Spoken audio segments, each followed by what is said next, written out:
स्कंद पुराण यहाँ तक कहती है कि इस कथा के चरित्र को जो श्रवण कर लेता है उसको 26 एकादशी करना भी नहीं पड़ती। इस एकादशी की केवल ये कथा सुनकर ही वो कर जाता है। बहुत ध्यान से सुनना इसकी कथा, तो बड़े भाव से सुन लो इसको, बड़े प्रेम से। इसलिए सारी एकादशियों में निर्जला एकादशी की महत्वता शास्त्र प्रमाण करता है। निर्जला एकादशी का उद्यापन जो करा जाता है, उसका उद्यापन और प्रदोष का जो उद्यापन करा जाता है, इन दोनों का क्रम लगभग एक जैसा है। तो निर्जला पहुंचे, और निर्जला ने जाकर भगवान नारायण से निवेदन करा। भगवान विष्णु ने पूछा, क्या बात है निर्जला, आज तुम खेलती हुई यहाँ पर आकर खड़ी हो गई, क्या हुआ, क्या है? क्या तुमको गौलोक धाम में आनंद की अनुभूति नहीं हो रही जो तुम वैकुंठ में आई? निर्जला घूमती घूमती भगवान के सम्मुख में पहुंच गई। भगवान ने पूछ रहे, बार बार पूछा, निर्जला हुआ क्या तुमको?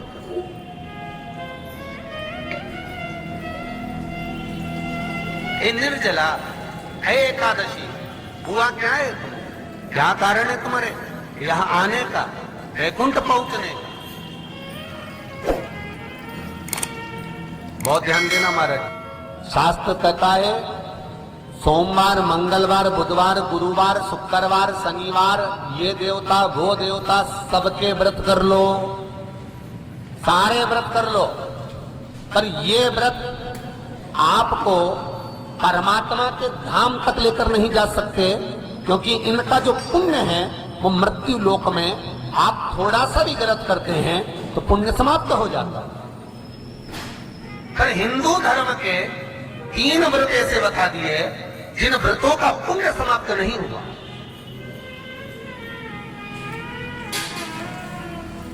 हिंदू धर्म के 3 व्रत ऐसे हो गए जिनका पुण्य समाप्त नहीं हुआ महाराज, जिनका पुण्य प्रबलता में बढ़ता गया। पहले नंबर पर एकादशी, दूसरे नंबर पर प्रदोष, और तीसरे नंबर पर शिवरात्रि। एकादशी भी 26 है तो प्रदोष भी जम के बोलते जाओ 26 है। शिवरात्रि केवल 12, केवल 12, और अगर अधिक मास की पड़ जावे तो ये अगर अधिक की आय तो 13। तो यहाँ शास्त्र कह रहा है कि 3 व्रत हमारे यहाँ जिनका पुण्य समाप्त नहीं हुआ, जिनका पुण्य प्रबल हुआ, बड़ा, इसलिए आज भी माता एकादशी का व्रत करती है। और एकादशी का व्रत कर कर अगर कोई जीवात्मा को देते हैं, कोई मर भी गया तो उसको एकादशी का दान देते हैं। एकादशी का उसका दान किया महाराज। निर्जला खड़ी पूछा क्यों आई, क्या कारण? निर्जला आई तब लक्ष्मी मैया उठकर निर्जला के करीब में गई। निर्जला बहुत सरल थी निर्जला। कहते हैं कामा एकादशी सबसे लंबी है। कौन सी एकादशी? कामा। फिर मोक्षदा उससे नीची है महाराज। और निर्जला जो है बिल्कुल छोटा स्वरूप है। निर्जला का मतलब देखा जाए तो केवल 2 चोटी करी हुई है। मस्तक पर भोर लगा हुआ है निर्जला के, माथे पर बिंदी लगी हुई है निर्जला के, सुंदर गले में तुलसी की मालाएं पहनी है निर्जला, हाथ में जो हाथ फूल जैसी माताएं पहले पहनती थी, आपको ध्यान में होगा, ऐसा बड़ा फूल होता था, अंगूठियां पड़ी होती थी, हाथ में ऐसा लगा रहता है। तो निर्जला हाथ फूल भी तुलसी के धारण थे। बड़ा सुंदर स्वरूप है माता निर्जला का महाराज। छोटी है तो माता लक्ष्मी उनके पास में गई और निर्जला से जाकर पूछा, निर्जला तेरे आने का कारण क्या है, तू बता। नारायण आपसे पूछ रहे हैं कि क्यों आई हो, किस लिए आई हो, क्या है तुम्हारे आने का कारण? निर्जला ने कहा, मेरी विनती केवल इतनी सी है मां कि मैं ये चाहती हूं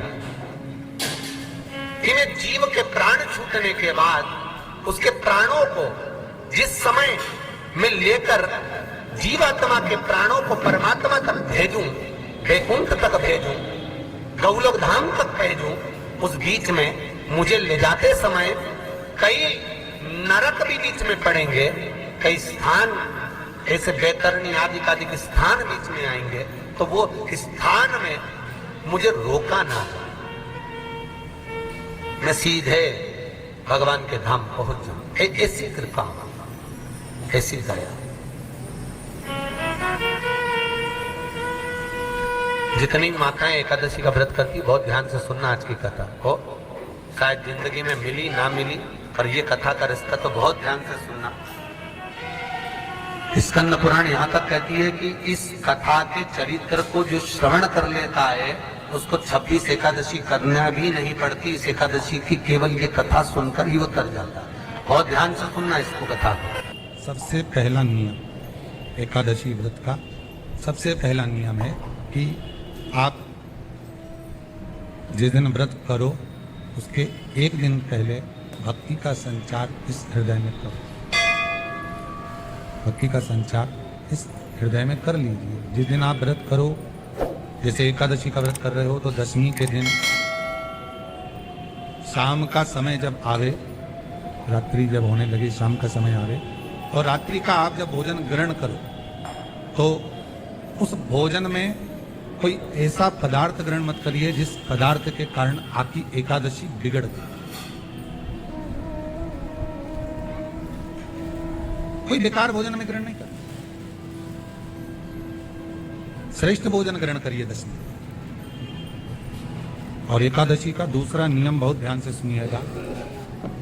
जिस दिन आपकी एकादशी का व्रत हो उस दिन प्रयास करिएगा कि अपने हाथ से किसी भी वृक्ष की कोई पत्ती टूटे ना।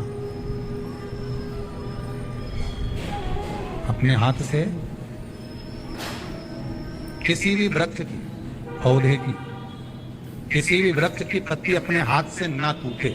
बहुत ध्यान दीजिएगा महाराज। एकादशी का ये दूसरा नियम है कि अपने हाथ से किसी पौधे की, किसी वृक्ष की, किसी डाली की कोई पत्ती ना टूटे, इसका प्रयास करिए।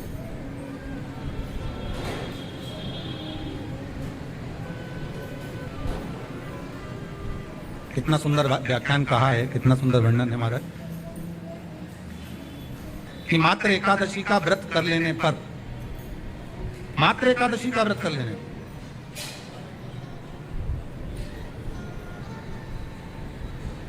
जो पूर्व में किया गया हमारा पाप कर्म है, हमने किसी जीव की हत्या करी है, हमने किसी को कष्ट प्रदान करा है, हमने किसी को अपशब्द कहा है, हमने किसी को ताने दिए, हमने किसी को आड़ा टेढ़ा कहा है, हमने किसी को गालियां दे दी है, मात्र एकादशी का व्रत ही कर लेने पर ये सारे जो दोष हैं वो समाप्त हो जाए। सारे दोष हमारे समाप्ति करेगा।